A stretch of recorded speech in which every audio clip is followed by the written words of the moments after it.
Hello there, welcome to my channel. My name is Doug and I'm back with another fountain pen review.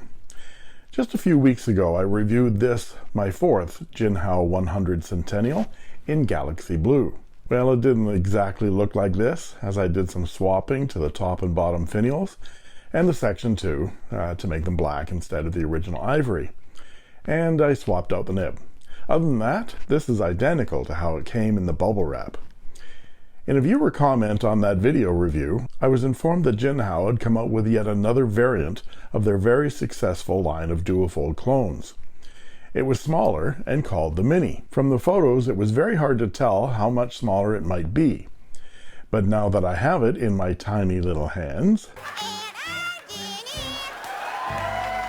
and that's Denise. Let's find out just how much smaller it is right now.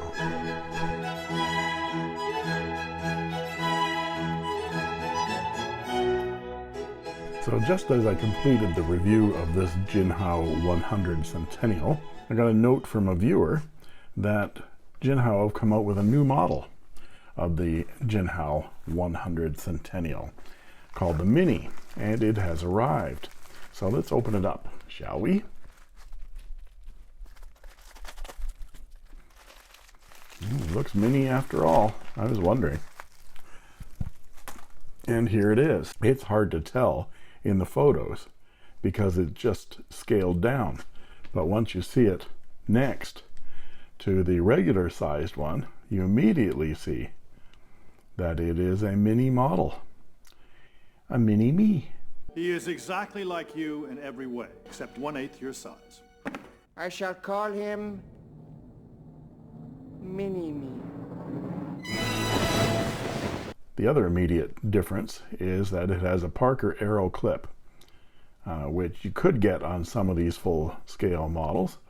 And this is a shiny black cap and a matte black barrel with a shiny black end finial. Let's take a look at the nib.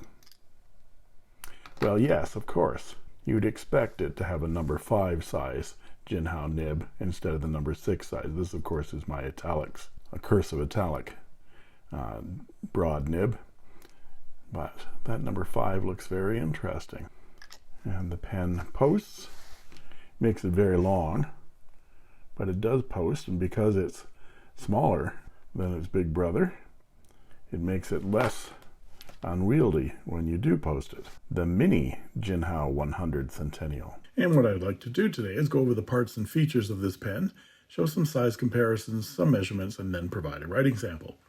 And after the writing sample, please stay tuned as I will talk about what I like and what I don't like so much about this fountain pen. The first thing we need to do is figure out just how much smaller this pen is than its big brother, the full-sized Jinhao 100 Centennial. Based on just the lengths of the pen when fully capped, the Mini is 4% smaller than the full-size Centennial. The other big change from the full-size version is the nib is a number 5 size instead of the standard 6 size, and that makes total sense. Overall, it looks like the entire pen has been scaled down proportionately, as all of the proportions look correct. Nothing looks out of whack or disproportionate, so I suspect they took their proportion cues from the number 5 size nib and scaled the rest of the pen accordingly. This should be a great option for those of you that like the dual fold looks, but the pen is too big for your hands or your writing style. Parker did make a small version of the Centennial when they came out with the International dual fold in 1989, but this pen is smaller than an International. From the top, we see the gold-colored medallion on the flat top finial that has the raised Jinhao Chariot logo, and the finial tapers up to the black plastic cap, separated by the gold-colored clip ring. The clip is a replica of the famous Parker Arrow clip, and I must say it's very well done. The fletching is stamped very deeply, and the clip is springy and usable. The cap is straight to a tapering gold-colored metal cap band that has Jinhao on the front and nothing on the back, framed by a couple of grooves. There's a 0.5 millimeter step down to the barrel, which is brass with a wooden outer sheath of darkly stained wood. It is supposed to resemble ebony, I think, but more likely to be stained boxwood or snakewood or something like that. It's so dark, I was tricked into thinking it was black plastic resin with a matte finish when I did the unboxing. The end of the barrel has another gold ring separating the wooden barrel from the tapering black plastic end finial. The cap unscrews with 1, 2.5 turns to reveal a black plastic section and a number 5 size steel two-toned nib and black plastic feed. The section is identical in shape to the big Centennial, just proportionately sized. It has the same gold ring at the top of the section. Let's take a closer look at this nib. I find it rather attractive when they make the top part gold and the bottom part silver on these two-tone nibs. It's quite attractive. It has the standard Jinhao scrollwork, the Jinhao Chariot logo, Jinhao, and an M for medium. The nib and feed are part of a nib assembly that unscrews easily for cleaning and or replacement. The section unscrews to reveal a standard international Jinhao branded converter. The pen will take international short cartridges, but the barrel's too short to take a spare in the trunk. And like the bigger Centennial, there's a silicone O-ring right here at the top of the threads on the nozzle where it meets the barrel to keep that barrel from unscrewing during use. The inside of the cap shows a black plastic cap liner held in place with a brass bolt that holds the top finial and clip in place. The cap posts, but not very deeply.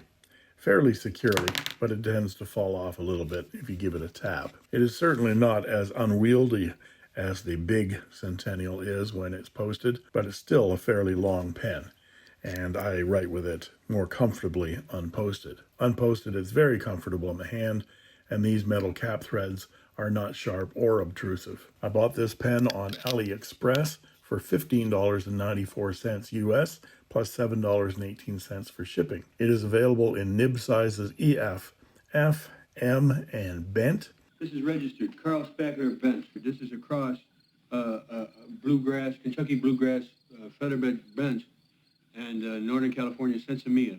In 2 finishes, both with wooden barrels. This one's simply called black, and the one with more pronounced wood grain is called tiger. Now let's look at some size comparisons. And here is the Jinhao 100 Centennial Mini with a Parker Sonnet, a Moonman F9, a Jinhao 85, and a Pilot Metropolitan. Now let's look at them posted. And here they are posted. The only pens that are any good at posting are the Sonnet and the Metro. They're all number 5 size nibs, with the exception of the Jinhao Parker 51 clone, which is a hooded nib. Now let's look at them unposted. And here they are unposted. They're all roughly the same size, unposted. Now let's look at some measurements, and I'll be back with a writing sample.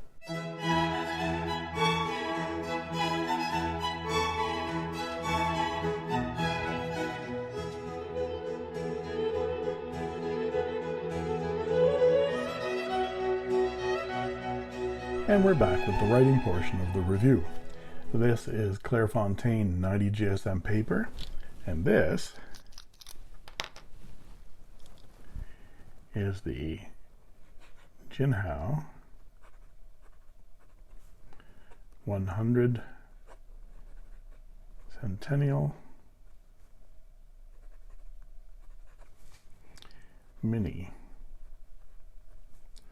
and it has a medium number 5 size steel nib. Let's check the wetness. It's decently wet for a small nib, and the nib has a good deal of feedback to it. The ink today is one of the 5 ink samples sent to me by viewer and inquiring mind, Lanny Ralston. Thank you, Lanny. This is from Van Diemen's Inks, and it's the Wilderness collection. And this one's called Azure Kingfisher.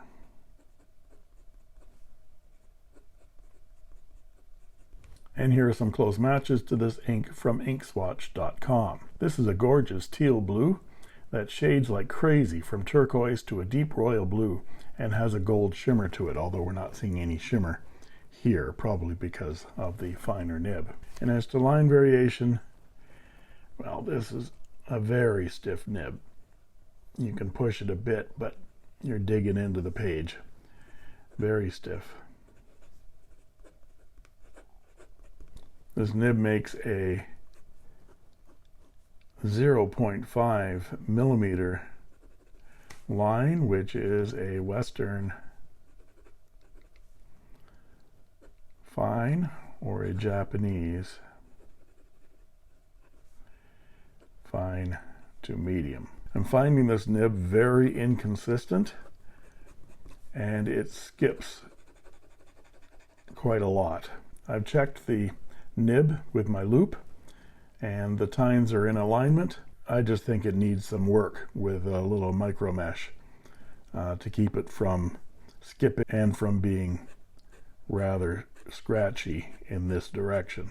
The nib has a good deal of tipping material on it, and the line is fairly fine, so I think it needs some work with some micro mesh. And for our quote,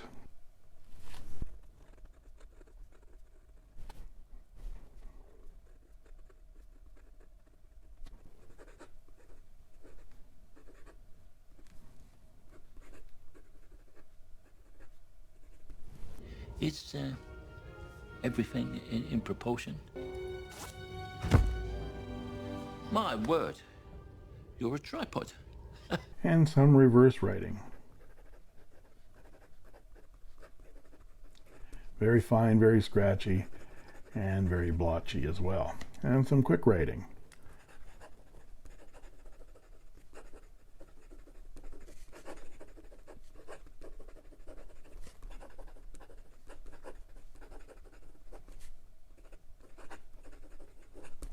As you can see all the way through this writing sample, the pen is skipping like crazy. Down, mini-me. I'm not sure that it's the feed, because once it flows pretty well. I think it's that nib needs some serious tuning. So what do I like and what do I not like about this fountain pen? Well, first, what I like about it. It's very well made, like its big brother. Not all Jinhaos are well made, but the Centennial line, from my experience, has been excellent. From what I can tell, they've scaled the pen down proportionally, using the size of the nib as a guide. This makes the pen more usable for those who find the full-size Centennial too big for their grip style. The wooden barrel is nicely finished, and the combination of dark wood and shiny black plastic resin with the gold hardware, I think, makes it very elegant and attractive looking. It takes standard international cartridges, comes in 4 nib sizes from EF to a bent Fude nib, and the nib is a swappable number 5 size steel nib. And this is a good thing, because I find myself swapping out most Jinhao nibs almost as a matter of course. There's always a bit of micro mesh or tuning needed with a Jinhao nib. This one's no exception.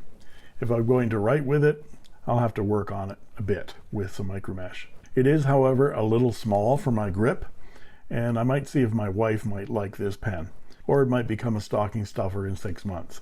I pretty much knew the pen might be too small for me, but you really can't tell how big a pen is online with the photos, as they never put it next to a full-size Centennial. And there they are side by side, unposted, so you can tell as well. And I think Jinhao is being very clever lately. They've obviously noticed that their full-size Centennial is a hit, and they've been cranking out all kinds of new finishes and combinations of finishes with this model to exploit that popularity. And this mini version is part of that, to perhaps capture even more customers who find the larger pen a little bit too big for them. And they're actually going after the other end of the scale, the huge pen, with their new version of the Jinhao 159. The 159 is a big pen. It mimics the size and shape of a Mont Blanc 149 for about $10. The 159 has a number 6 size steel nib, and it's relatively heavy because the pen's made of lacquered brass, and it doesn't post very well either. It's fairly heavy. But Jinhao has released a new version called the X159 that has an even bigger nib, a size 8 steel nib, and it has a resin cap and body, which should make it a lot lighter. I have one of these X159s on the way, and we'll see if it's an improvement over this 159. I should have it in the next week or so, because inquiring minds need to know.